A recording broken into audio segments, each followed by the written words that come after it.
आइए देखते हैं हम लोग संस्थान में हुए सीआरपीएफ ट्रेडमैन का सेट हुआ था जो कल उसके जीएस के प्रश्नों का हम लोग डिस्कस करेंगे। जो प्रश्न संख्या 76 से लेकर प्रश्न संख्या 100 तक यानी 25 प्रश्न जो जीके के दिए गए हैं उनके ऊपर हम डिस्कस करेंगे कि क्या सही उत्तर होगा और साथ ही साथ कौन कौन से उसके एक्स्ट्रा फैक्टर हैं और ये सारी चीजों पर हम ध्यान देंगे। आप लोग पिछले वीडियो में एक बच्चे ने कमेंट किया था कि क्या सर सेट का पीडीएफ मिल सकता है क्या? तो पीडीएफ नहीं मिल सकता है आपको। संस्थान में जो ये सेट ऑफलाइन होता है ऑफलाइन ही ये सेट दे सकते हैं। पीडीएफ यदि देने लगे तो संस्थान में लोग जो इसका सेट थोड़ा गड़बड़ होता है तो पीडीएफ से मिला के नहीं मिल पाएगी। सीधा आइए देखते हैं प्रश्न संख्या 76। प्रश्न संख्या 76 में क्या बोला गया है कि 1928 में किसने खोजा कि जब रंगीन प्रकाश की किरण किसी द्रव में प्रवेश करती है तो उस द्रव द्वारा प्रकीर्णित प्रकाश का एक अंश भिन्न रंग का होता है। कुल मिलाकर ये पूछा गया है रमन प्रभाव की खोज किसने की? तो रमन प्रभाव की खोज सभी को पता है, सर सीवी रमन। आप यहाँ से कौन कौन से प्रश्न याद रखेंगे? याद रखेंगे इसका आंसर क्या होगा, सर सीवी रमन। और उसके बाद याद रखेंगे रमन प्रभाव की खोज किसने की। यदि आपसे पूछ ले रमन प्रभाव की खोज किसने की, रमन प्रभाव की खोज किसने की, तो फिर आपका क्या आंसर हो जाएगा, रमन प्रभाव की खोज सर सीवी रमन ने की। यदि आपसे पूछ ले नोबेल पाने वाले पहले वैज्ञानिक, नोबेल पुरस्कार पाने वाले पहले भारतीय वैज्ञानिक कौन थे?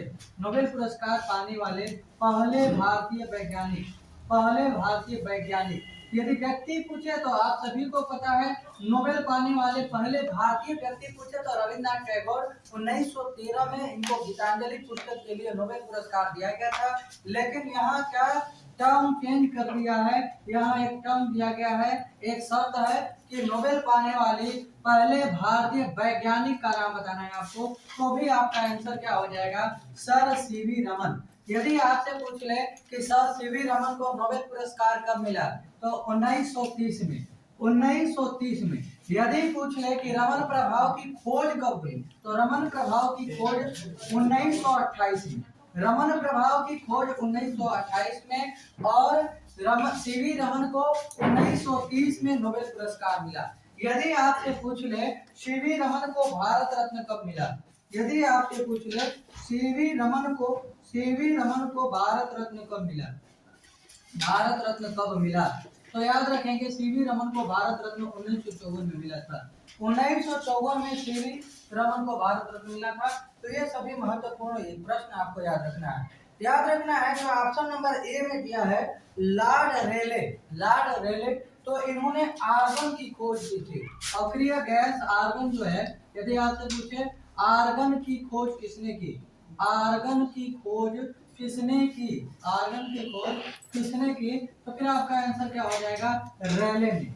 ठीक है, जो पहला ऑप्शन दिया है लॉर्ड रेले ने किया था। ठीक है, अगला सवाल पूछा गया है महिला टी20 वर्ल्ड कप 2023, महिला टी20 वर्ल्ड कप 2023 के विषय में कौन सा कथन सत्य है? पहला नंबर महिला टी20 वर्ल्ड कप 2023 के संबंध में कौन सा कथन सत्य है? तो ध्यान रखेंगे ऑप्शन नंबर ए में दिया गया है, ए में क्या दिया गया है, आयोजन दक्षिण अफ्रीका में।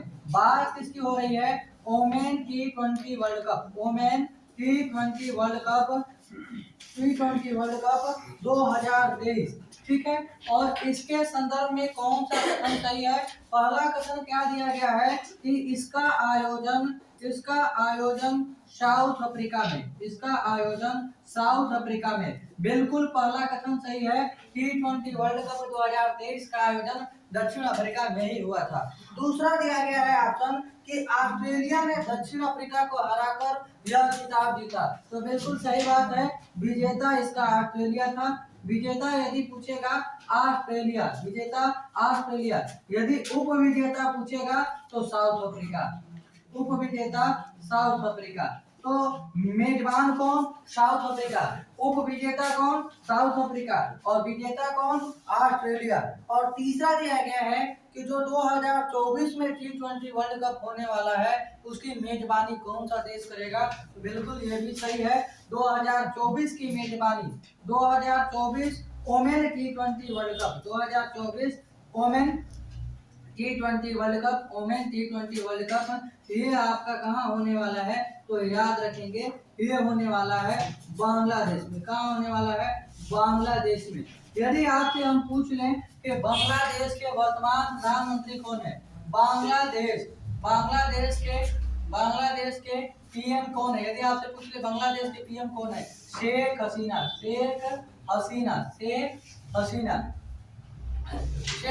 उसके बाद यदि हम पूछ ले यहाँ के प्रेसिडेंट कौन है?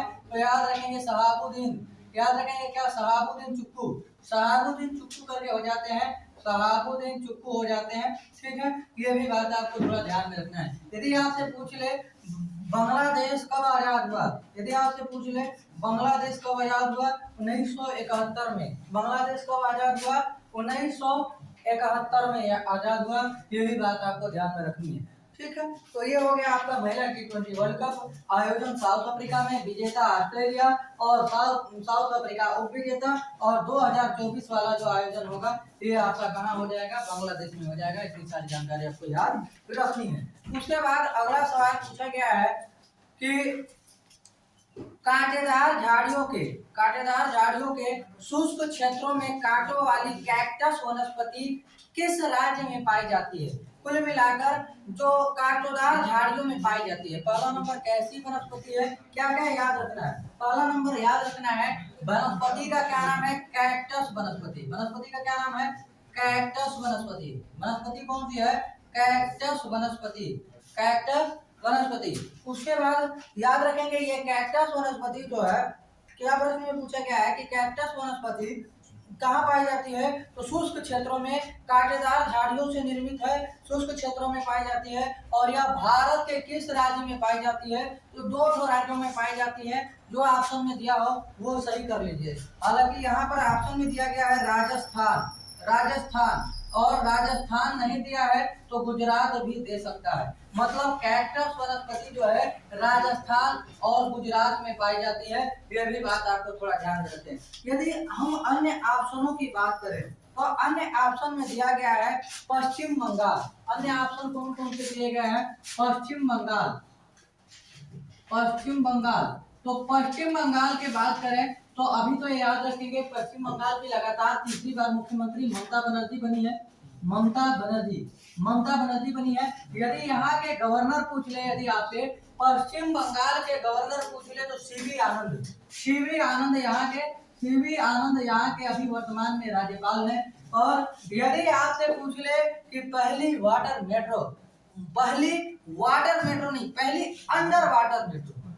मेट्रो पूछेगा तो कोची केरल हो जाएगा। केवल वाटर मेट्रो, जल मेट्रो परियोजना शुरू करने वाला कोची केरल।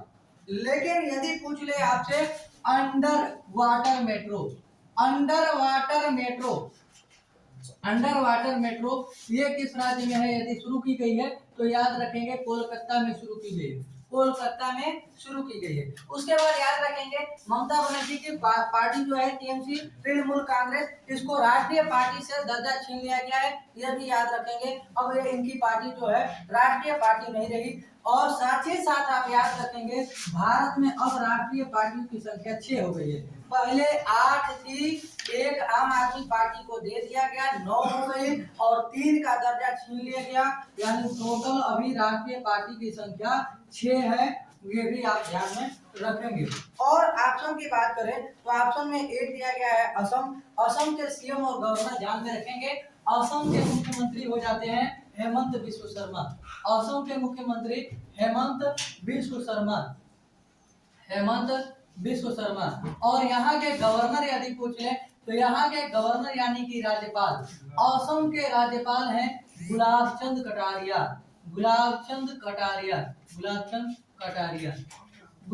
कटारिया यहाँ के राज्यपाल हैं। तो ये भी बात थोड़ा आप ध्यान रखेंगे। काजीरंगा राष्ट्रीय उद्यान याद रखेंगे। काजीरंगा राष्ट्रीय उद्यान याद रखेंगे। एक प्रश्न करंट का एक प्रश्न जो करंट का है, क्या प्रश्न पूछा जाएगा कि गज उत्सव यदि आपसे, देखिए असम से आप याद रखेंगे कि एक आपको याद रखना है कि प्रोजेक्ट एलिफेंट यानी कि प्रोजेक्ट हाथी कब आया था? 1992 में आया था। प्रोजेक्ट एलिफेंट कब आया था? 1992 में। उसके बाद याद रखेंगे इसके 30 वर्ष पूरा हो जाने पर, प्रोजेक्ट एलिफेंट के 30 वर्ष पूरा हो जाने पर काजीरंगा राष्ट्रीय उद्यान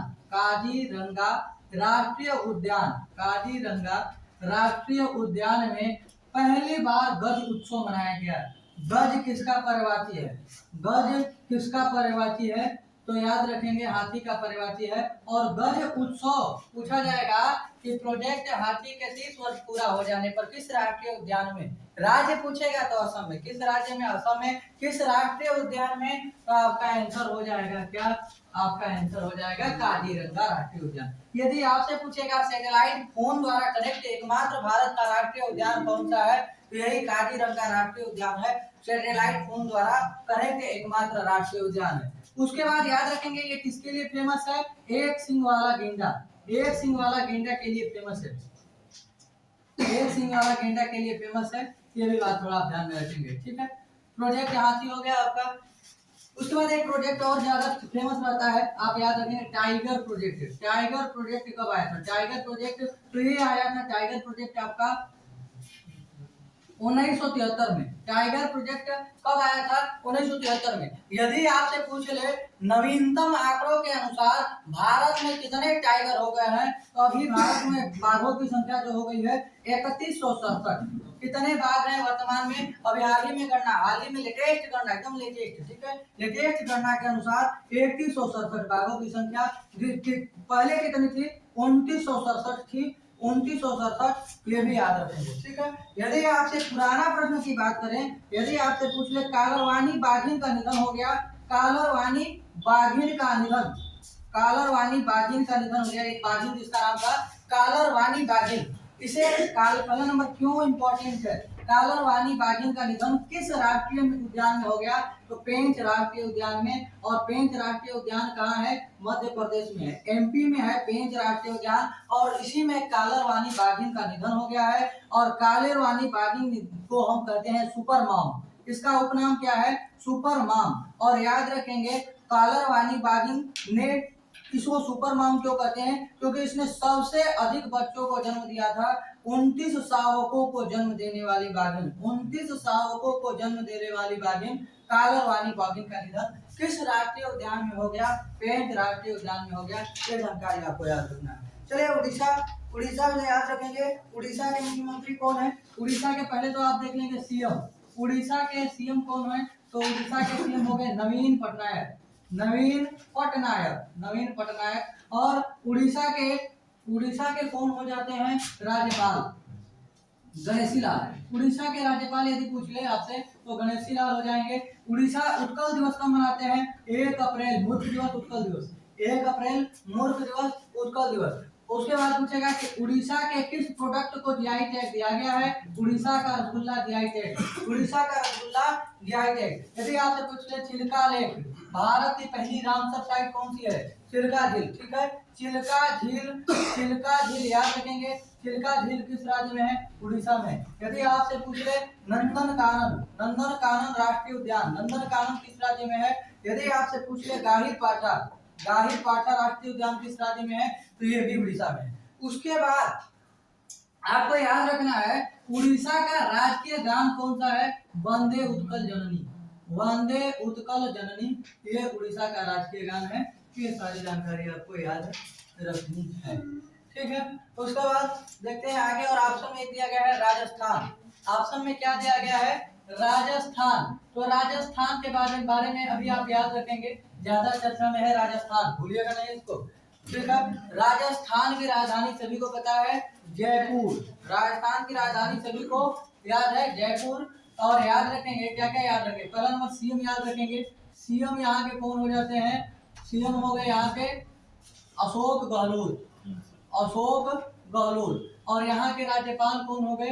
कलराज मिश्र, ठीक है, कलराज मिश्र है। कलराज मिश्र यहाँ के राज्यपाल हो गए राजस्थान के।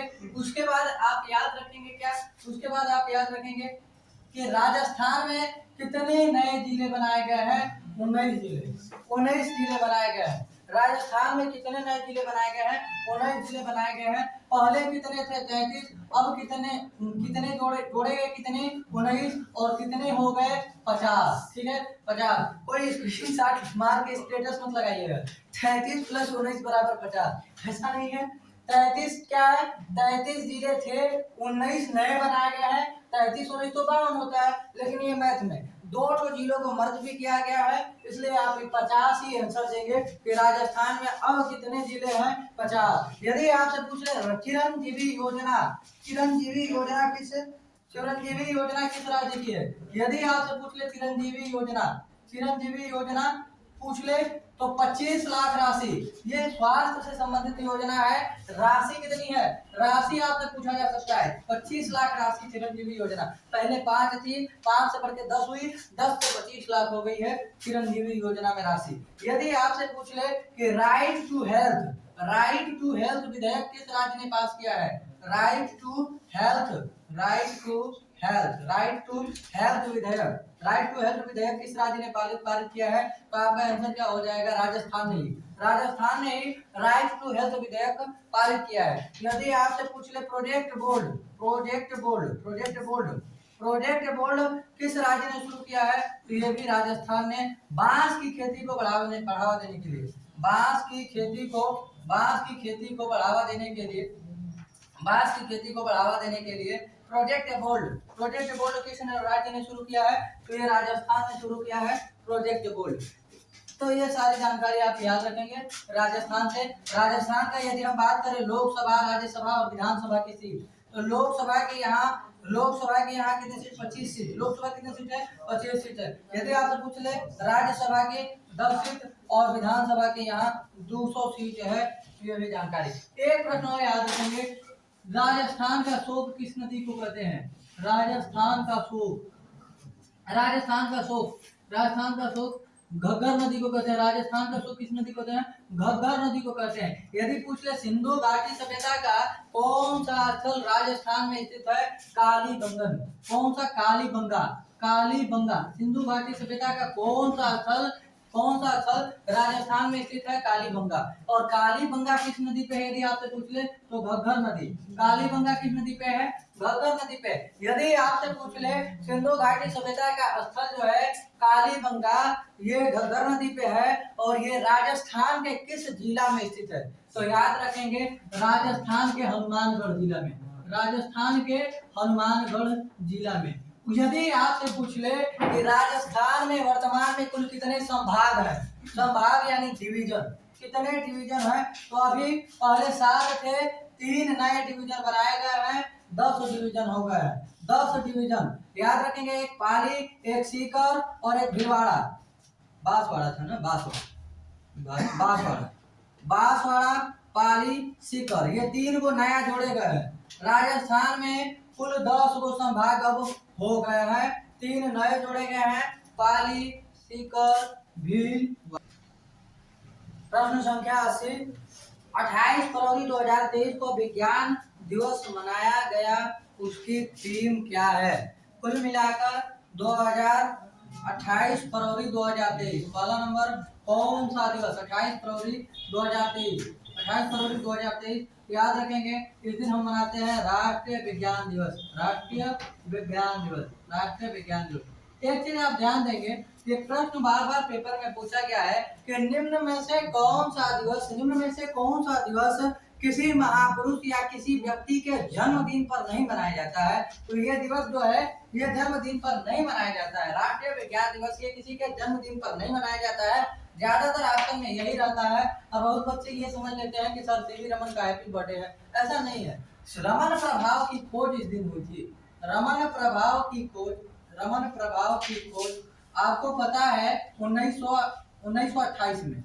रमन प्रभाव की खोज 1928 में 28 फरवरी को ही हुई थी, इसलिए हम राष्ट्रीय विज्ञान दिवस मना लेते हैं कब, 28 फरवरी को। यदि हम बात करें इसके थीम की तो वैश्विक कल्याण के लिए वैश्विक विज्ञान, वैश्विक वैश्विक कल्याण के लिए वैश्विक विज्ञान, वैश्विक कल्याण के लिए वैश्विक वैश्विक विज्ञान, वैश्विक कल्याण के लिए वैश्विक विज्ञान, ये इस बार की थीम है, ये भी आप ध्यान में रखेंगे। अब यहीं पर CHSL में पूछा गया प्रश्न, यही सेम टू सेम सवाल, और वैश्विक कल्याण के जगह पे बस लिखा था वैश्विक भलाई। तो इसके लिए आपको घबराना नहीं, कल्याण या भलाई एक ही बात है, किसी का कल्याण कीजिए भलाई कीजिए। तो वैश्विक, ये वैश्विक कल्याण के लिए या वैश्विक भलाई के लिए वैश्विक विज्ञान। और याद रखेंगे ये पहली बार कब मनाया गया, यदि आपसे पूछ ले तो पहली बार 1987 में। यदि आपसे पूछ ले कि राष्ट्रीय विज्ञान दिवस पहली बार कब मनाया गया था, तो 1987 में पहली बार राष्ट्रीय विज्ञान दिवस मनाया गया था। यदि आपसे पूछ ले विश्व विज्ञान दिवस कब मनाते हैं, यदि आपसे पूछ ले, ये तो राष्ट्रीय विज्ञान दिवस है, सावधानी घटी दुर्घटना घटी, ठीक है, ये राष्ट्रीय विज्ञान दिवस है। यदि आपसे पूछ ले विश्व विज्ञान दिवस, विश्व विज्ञान दिवस पूछ ले तो याद रखेंगे आप, विश्व विज्ञान दिवस मनाते हैं 10 नवंबर को, 10 नवंबर को हम मना लेते हैं विश्व विज्ञान दिवस। तो ये भी बात थोड़ा ध्यान में आपको रखना है। ये हो गया वैश्विक वैश्विक कल्याण के लिए वैश्विक विज्ञान। उसके बाद यदि आपसे पूछ ले वेटलैंड दिवस की थीम क्या थी, वेटलैंड दिवस, अभी हम क्यों थीम की बात कर रहे हैं, वेटलैंड दिवस की थीम क्या थी। यदि आपसे पूछ ले वेटलैंड दिवस के बाद, यदि आपसे पूछ ले युवा दिवस की थीम क्या थी, युवा दिवस की थीम, राष्ट्रीय युवा दिवस, राष्ट्रीय युवा दिवस की थीम क्या थी, ठीक है। यदि आपसे पूछ ले मतदाता दिवस, मतदाता दिवस, मतदाता दिवस की थीम क्या थी, मतदाता दिवस की थीम पूछ ले, मतदाता दिवस की थीम पूछ ले। यदि आपसे पूछ ले ताज महोत्सव की थीम, ताज महोत्सव की थीम पूछ ले, ताज महोत्सव की थीम। यदि आपसे पूछ ले ताज महोत्सव की थीम, देखिए वेटलैंड दिवस की theme wetland restoration, wetland restoration, wetland restoration. और राष्ट्रीय युवा दिवस की थीम विकसित युवा विकसित भारत, विकसित युवा विकसित भारत, ठीक है, विकसित युवा विकसित भारत, ठीक है, विकसित युवा विकसित भारत। मतदाता दिवस की थीम, ठीक है, क्या है, वोट जैसा कुछ नहीं वोट जरूर डालेंगे हम, वोट जैसा कुछ नहीं वोट जरूर डालेंगे हम, ठीक है। उसके बाद ताज महोत्सव की थीम क्या थी, विश्व बंधुत्व, ताज महोत्सव की थीम क्या है, विश्व बंधुत्व, विश्व बंधुत्व। यदि आपसे पूछ ले विश्व स्वास्थ्य दिवस 2023, सारी 2023 की हम थीम निकाले, कोई 2022 की बस 2023 की सारी थीम है, सारी थीम जो है वो 2023 की है, ठीक है, ये आप ध्यान में रखेंगे, कोई डाउट में नहीं रहेगा कि 22 वाली थीम है, ठीक है, सब 23 की थीम है। उसके बाद याद रखेंगे विश्व स्वास्थ्य दिवस इस बार जो बनाया गया है, विश्व स्वास्थ्य दिवस की कौन सी थीम थी, तो याद रखेंगे health for all, health for all, health for all, health for all. तो इस थीम के साथ ये कुछ महत्वपूर्ण थीम हो जाती है 2023 की। यदि आपसे पूछ ले विश्व कैंसर दिवस की थीम क्या थी, विश्व कैंसर दिवस, विश्व कैंसर दिवस थीम क्या थी, तो याद रखेंगे 2022, 2023 और 2024, इन तीनों साल के लिए एक ही थीम है, विश्व कैंसर दिवस 2022 की भी, 23 की भी, 24 की भी। थीम क्या है, close the care gap, close the care gap, close the care gap, close the care gap, ठीक है, क्लोज द केयर गैप। एक छात्र मिला था, बोला कि गुरुजी बहुत आसान हो गया कि तीनों साल की एक ही थीम है, 2022 में भी यही लगाएंगे, 23 में भी यही लगाएंगे, 24 में भी यही लगाएंगे, ठीक है, ये खुशी की बात है। सोच ये नहीं सोच रहे, मतलब ये सोच रहे कि 2022 में भी हम पेपर ही देते रहेंगे, 23 में भी पेपर देते रहेंगे, 24 में भी पेपर देते रहेंगे, ठीक है। चलिए आगे देखते हैं अगला सवाल। अगला सवाल क्या है, फुटबॉल मैच में अंतराल की अवधि क्या है। तो आपको पता है कि ये बात हो रही है किसकी, अंतरराष्ट्रीय फुटबॉल मैच, इधर साइड में लिख देते हैं, अंतरराष्ट्रीय फुटबॉल मैच, अंतरराष्ट्रीय फुटबॉल मैच, अंतरराष्ट्रीय फुटबॉल मैच। तो यहाँ से आपको याद रखना है पहला नंबर, जो अंतरराष्ट्रीय फुटबॉल मैच होता है ये 90 मिनट का होता है, 90 मिनट का, कितना मिनट का, 90 मिनट का। अब 45 मिनट के दो हाफ होते हैं, 45 मिनट अब 45 मिनट का दो हाफ, पूरा खेल 90 मिनट का होता है, 45 मिनट के बाद 15 मिनट का बीच में गैप होता है, वही बीच का अंतराल पूछ रहा है। और याद रखेंगे ये 15 मिनट की नहीं कि इसमें से घटा लेंगे, ये पूरा 45 मिनट का खेल होगा, फिर 15 मिनट का अवकाश होगा, इसमें इसी को बीच की अवधि बोलते हैं। कितने मिनट का गैप होता है? 15 मिनट का गैप होता है। और उसके बाद इसको पानी वानी पीना, ग्लूकोज पीना है तो पी लीजिए, उसके बाद तुरंत फिर स्टार्ट हो जाइए, फिर 45 मिनट, ठीक है। बाकी फिर बराबर हो जाता है पेनाल्टी का, वो अलग टाइम, ठीक है, वो अलग टाइम है। लेकिन अंतर्राष्ट्रीय फुटबॉल मैच की अवधि जो है ये 90 मिनट की है, ये आपको ध्यान में रखना है। 45 मिनट के दो और बीच में 15 मिनट का गैप। यदि आपसे पूछ ले कि फुटबॉल वर्ल्ड कप कौन आयोजित कराता है, तो फीफा। कौन आयोजित कराता है? FIFA, federation international football association. यदि स्थापना पूछ ले 1904 में, फीफा की स्थापना 1904 में। हेडक्वार्टर पूछ ले तो ज्यूरिख में, ज्यूरिख स्विट्जरलैंड में है, ठीक है। और फीफा 1904 हो गया आपका। और उसके बाद याद रखेंगे आप कि फीफा वर्ल्ड कप पहली बार कब हुआ था? फीफा वर्ल्ड कप पूछ ले पहली बार कब हुआ था? 1930 में, 1930 में। और विजेता कौन है? उरुग्वे। फीफा वर्ल्ड कप का पहला विजेता कौन है? उरुग्वे। और उरुग्वे की राजधानी यदि पूछ ले तो मोंटेविडियो। उरुग्वे की राजधानी पूछ ले तो मोंटेविडियो। उरुग्वे की राजधानी मोंटेविडियो हो जाती है, ठीक है। उसके बाद आप याद रखेंगे कि फुटबॉल वर्ल्ड कप के लिए गेंद जो इस बार जो फीफा वर्ल्ड कप हुआ है उसके बारे में थोड़ा देख लेते हैं। इस बार जो फीफा वर्ल्ड कप हुआ है उसका यदि हम पूछ लें कि विजेता कौन है, उप विजेता कौन है? विजेता कौन है? अर्जेंटीना। विजेता कौन है? अर्जेंटीना। उप विजेता कौन है? फ्रांस। अर्जेंटीना और फ्रांस ये विजेता और उप विजेता हो जाते हैं। उसके बाद आप याद रखेंगे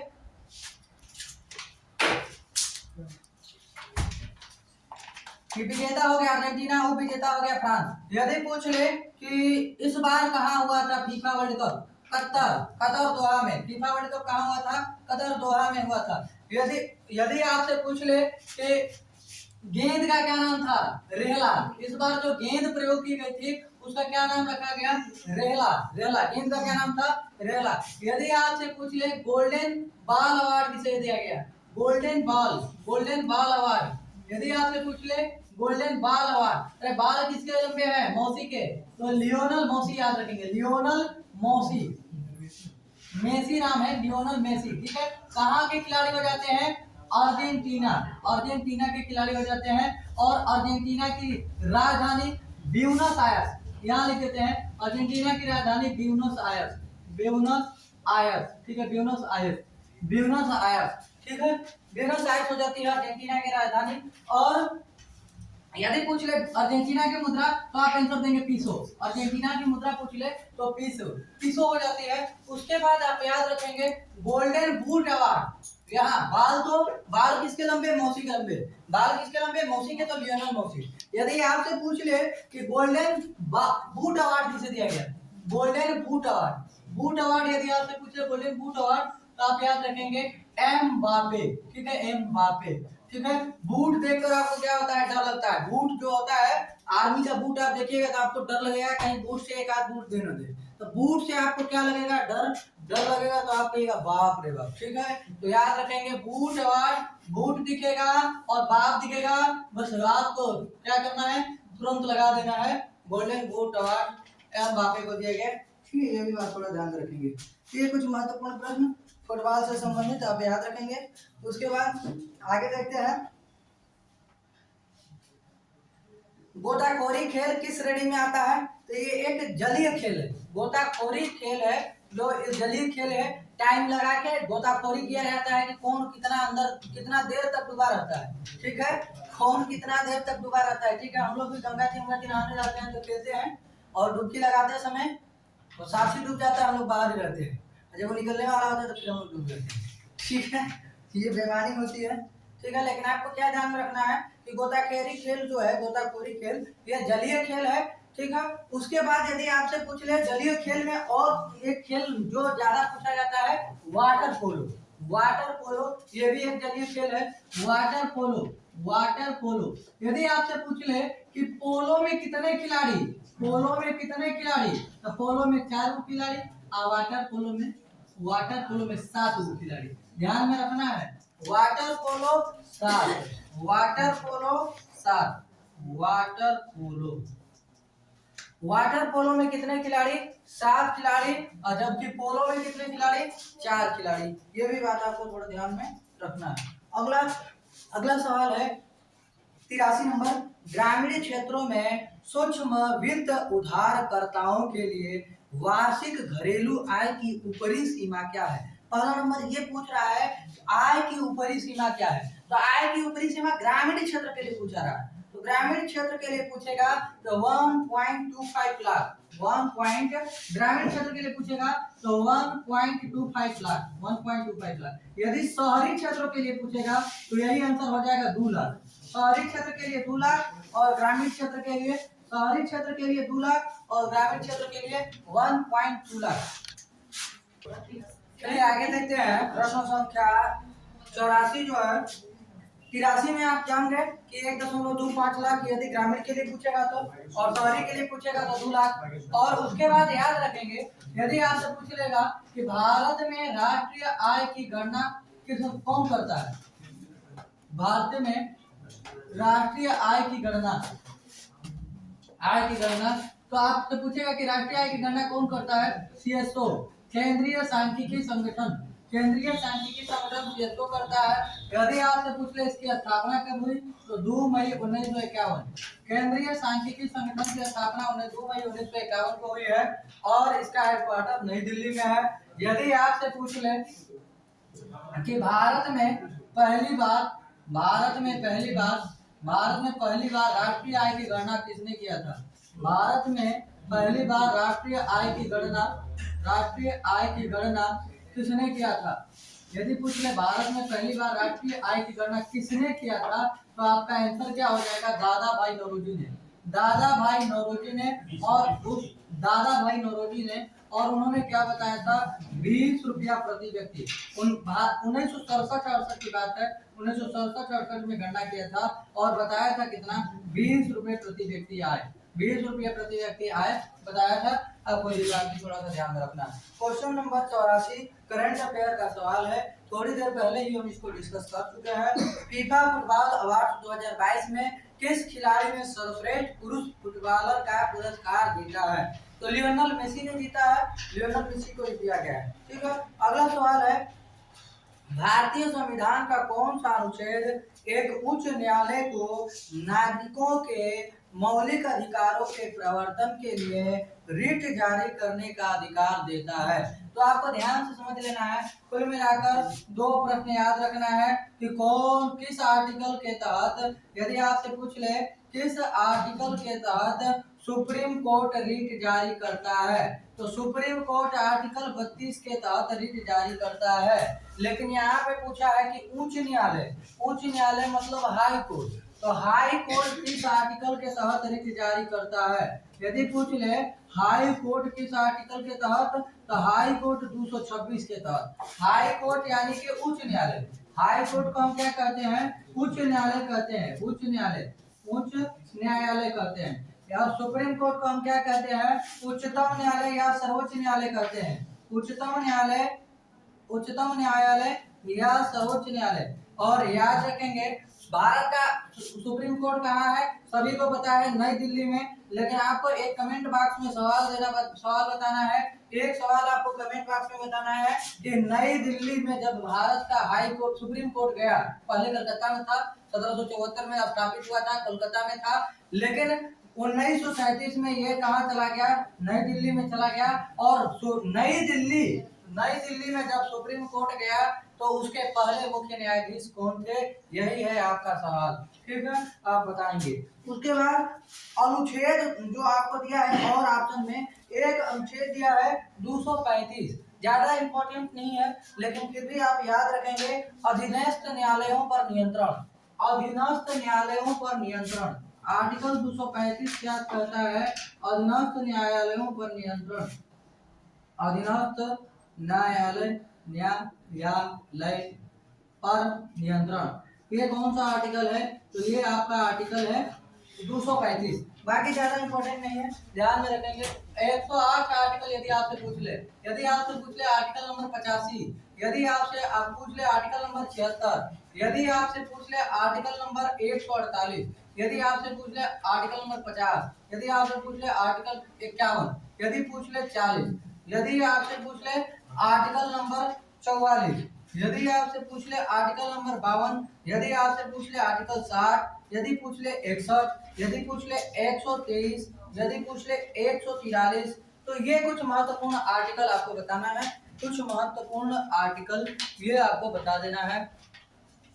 तो देखते हैं, तो आर्टिकल 108 है। आर्टिकल 108 संयुक्त अधिवेशन। संयुक्त अधिवेशन लोकसभा और राज्यसभा का संयुक्त अधिवेशन कौन सा आर्टिकल है? Article number 108। यदि पूछ ले 110 किससे संबंधित है? धन विधेयक। किससे संबंधित है? धन विधेयक से संबंधित है। धन विधेयक 110 किससे संबंधित है?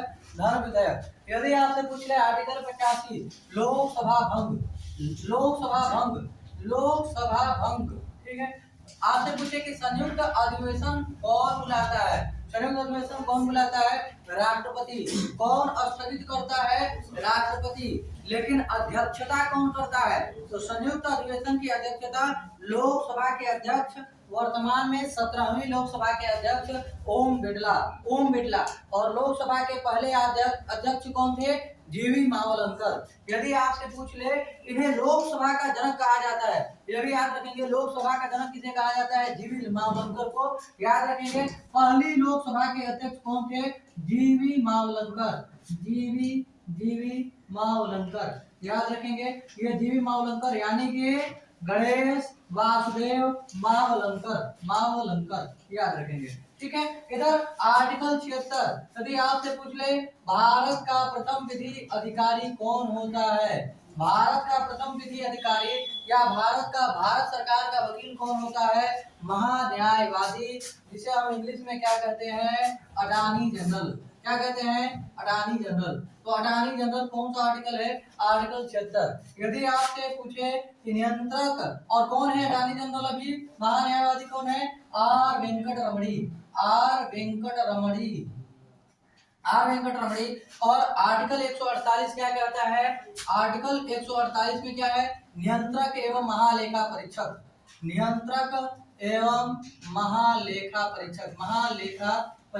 नियंत्रक एवं महालेखा परीक्षक। और कौन है अभी वर्तमान में? तो याद रखेंगे, इसी को इंग्लिश में हम क्या कहते हैं? कैग कहते हैं। कैग, ठीक है। आर्टिकल 50। आर्टिकल 50 में क्या है?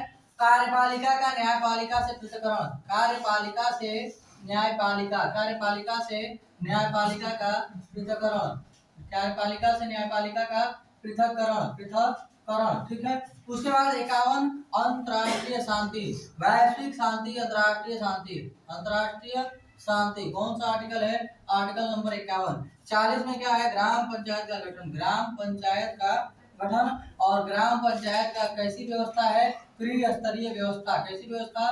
त्रिस्तरीय व्यवस्था। कौन सी व्यवस्था है? त्रिस्तरीय व्यवस्था है। और कौन सी समिति है? बलवंत राय मेहता समिति। त्रिस्तरीय व्यवस्था पूछेगा, कौन सी समिति? बलवंत राय मेहता समिति। कौन सी समिति? बलवंत राय मेहता समिति। और याद रखेंगे, यदि द्विस्तरीय व्यवस्था पूछेगा, द्विस्तरीय व्यवस्था, तो याद रखेंगे अशोक मेहता समिति। कौन सी समिति? अशोक मेहता समिति। अशोक मेहता समिति, ये भी थोड़ा आप ध्यान में रखेंगे। आर्टिकल 44 समान सिविल संहिता। समान सिविल संहिता। समान सिविल संहिता याद रखेंगे। Article number 44। आर्टिकल 52 भारत का एक राष्ट्रपति होगा या होंगी, ठीक है। होगा या होंगी, अभी होंगी। कौन है? प्यारी द्रौपदी मुर्मू। अभी कौन है भारत के राष्ट्रपति? अभी भारत के राष्ट्रपति द्रौपदी मुर्मू है, ठीक है। और याद रखेंगे आर्टिकल 60, इसमें क्या है? राष्ट्रपति का शपथ। राष्ट्रपति का शपथ। यदि पूछ ले आर्टिकल 61 में क्या है? तो आर्टिकल 61 में है राष्ट्रपति पर महाभियोग। राष्ट्रपति पर महाभियोग। और आर्टिकल 1, 2, 3, ठीक है। राष्ट्रपति को अध्यादेश जारी करने की शक्ति। राष्ट्रपति को लिखेंगे, राष्ट्रपति को अध्यादेश जारी करने की शक्ति। राष्ट्रपति को अध्यादेश जारी करने की शक्ति। और आर्टिकल 143 यानी कि 143, इसमें क्या है, इसमें जो भारत का राष्ट्रपति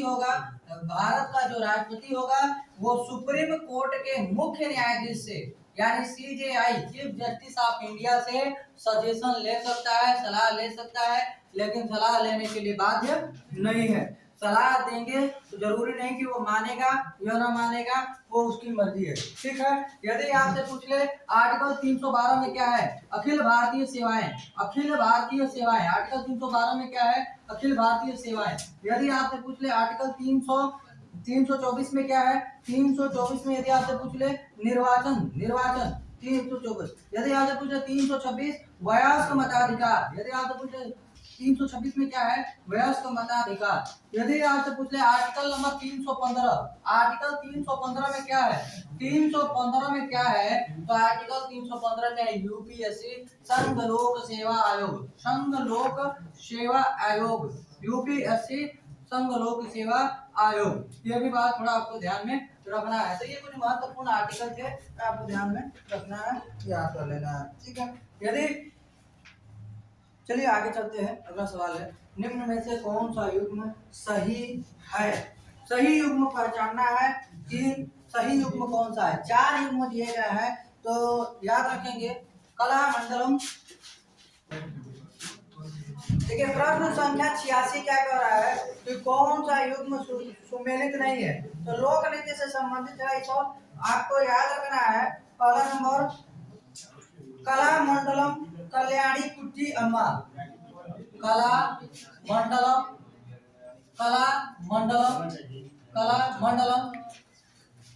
शांत हो जाइए, जामुन शांत हो जाइए। ठीक है, कला मंडलम कल्याणी कुट्टी, कला मंडलम कल्याणी कुट्टी,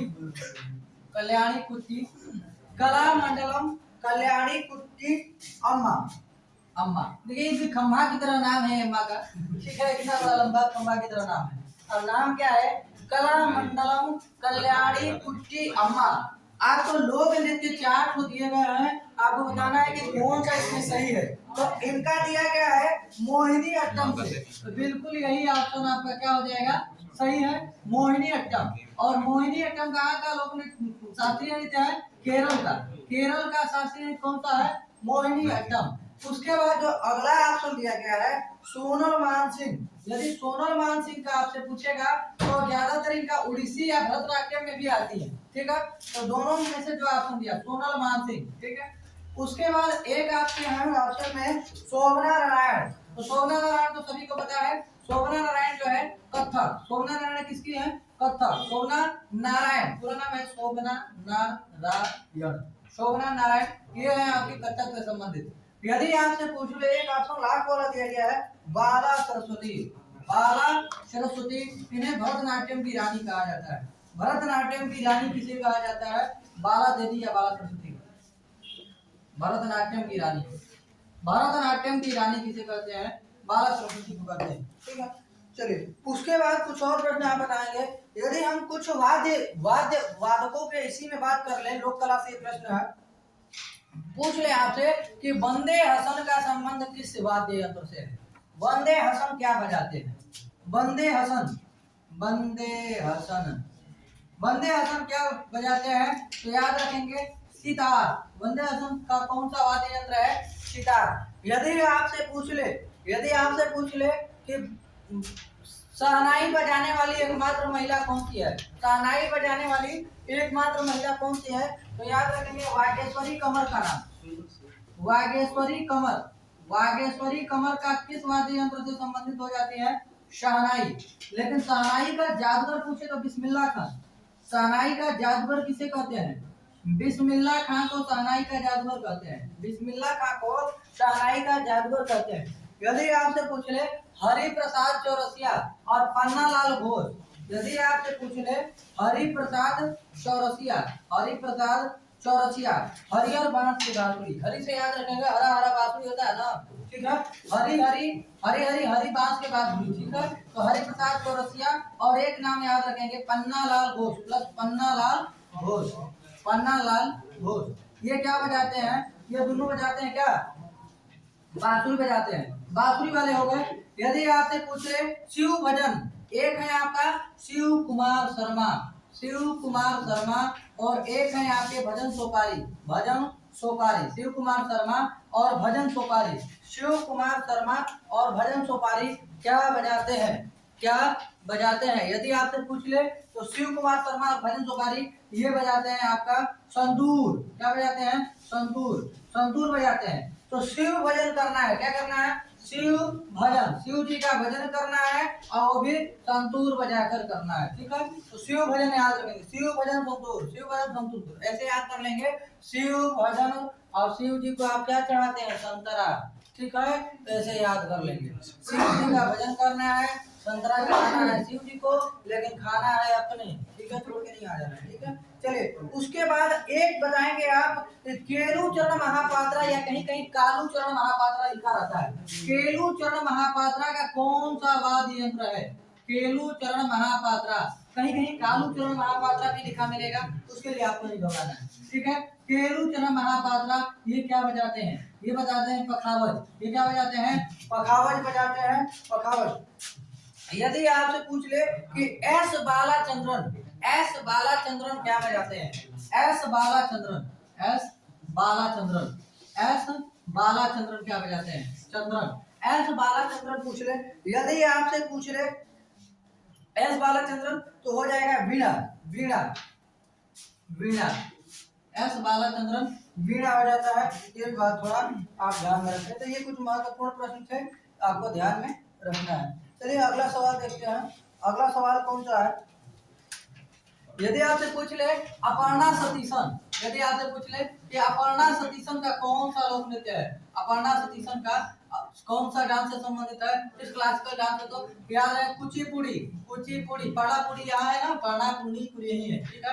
अपर्णा सतीशन याद रखें किससे संबंधित, कुचिपुड़ी, कुचिपुड़ी किस राज्य का शास्त्रीय नृत्य है। यदि आपसे पूछ ले कुचिपुड़ी, ठीक है, अरे बड़ा बड़ा पूरी भोज में बन रहा है, ठीक है, बड़ा बड़ा पूरी भोज में बन रहा है, आप पूरी खाइएगा, बड़का मत खा लीजिएगा, आधा लीजिएगा, नहीं तो हो जाएगा दिक्कत, ठीक है, दौड़ने लगिएगा बार बार। तो ये हो गया आपका पूरी, और पूरी आपको खाना है कितना, आधा, पूरी आधा, आधा से बनेगा आंध्र प्रदेश, आंध्र प्रदेश, ये बात ध्यान में रखना है, ठीक है, आंध्र प्रदेश, ठीक है, ये भी ध्यान में रखें। यदि आपसे पूछे कि यक्षगान कहाँ का लोक नृत्य है, यदि आपसे पूछे यक्षगान कहाँ का, यक्षगान कहाँ का लोक नृत्य है, तो याद रखें कर्नाटक का, कर्नाटक का लोक नृत्य है। यदि आपसे पूछे नल कावेरा फेस्टिवल, नल कावेरा फेस्टिवल कहाँ मनाया जाता है, पेट 2021 में पूछा गया सवाल है, नल कावेरा उत्सव या फेस्टिवल कहाँ मनाया जाता है, उड़ीसा में मनाया जाता है, कहाँ मनाया जाता है, उड़ीसा में मनाया जाता है नल कावेरा फेस्टिवल, ठीक है।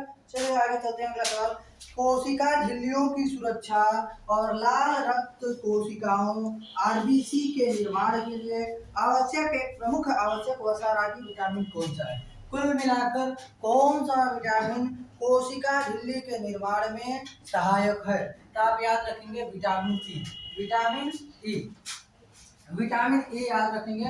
विटामिन ई जो है कोशिका झिल्ली के निर्माण में, देखिए प्रश्न क्या पूछा गया है कि 2023 का मार्कोनी पुरस्कार किसे दिया गया है, तो याद रखिएगा मार्कोनी पुरस्कार, पुरस्कार कौन सा है, मार्कोनी पुरस्कार। तो याद रखेंगे संचार का नोबेल किसे कहते हैं, संचार क्षेत्र का, दूर संचार का नोबेल किसे कहते हैं, तो मार्कोनी पुरस्कार को दूर संचार का नोबेल कहते हैं। मार्कोनी पुरस्कार 2023 ये किसे दिया गया है, तो याद रखेंगे बात है मार्कोनी पुरस्कार इसे क्या कहते हैं, दूर संचार का नोबेल, क्या कहते हैं, दूर संचार का नोबेल कहते हैं, दूर संचार का नोबेल कहते हैं। और ये किसे दिया गया है, तो नाम क्या है इसका, नाम याद रखेंगे हरि बाल कृष्णन, हरि बाल कृष्णन, हरि बाल कृष्णन,